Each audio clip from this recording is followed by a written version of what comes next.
pain a une place de choix dans la Bible parce qu'il a une place de choix dans la vie des hommes.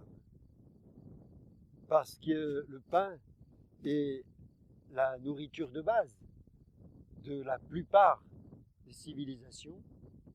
Dieu en a fait le signe de son amour pour les hommes, le moyen d'une rencontre avec lui. Et cette rencontre, qu'on appelle aussi communion, elle commence déjà avec la fabrication du pain. Je pense aux agriculteurs et aux boulangers. Chaque fois que, au cours de la messe, je dis cette prière en présentant le pain à Dieu. Tu es béni, Dieu de l'univers, toi qui nous donnes ce pain, fruit de la terre et du travail des hommes.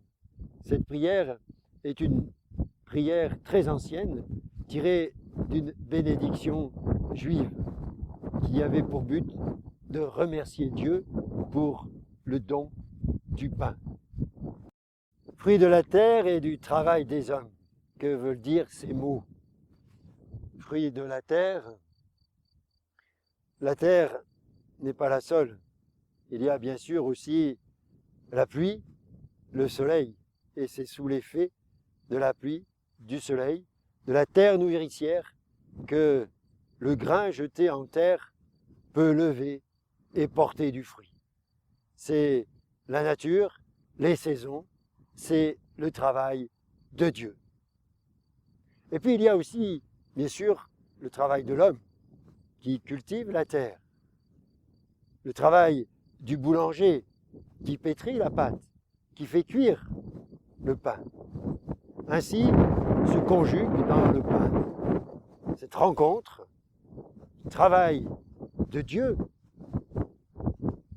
qui se manifeste à travers la création et du travail de l'homme qui se manifeste dans la récolte, dans la moisson et finalement dans le pain tout chaud, cuit, qui arrive jusque sur notre table pour la plus grande joie de ceux qui vont le partager, le manger et d'une certaine manière prolonger ainsi l'acte créateur de Dieu. C'est cela qu'il y a de beau dans ce pain que Dieu nous offre au moyen de la terre, du travail de l'homme, c'est que tout cet effort conjugué de Dieu et de l'homme aboutisse finalement au partage.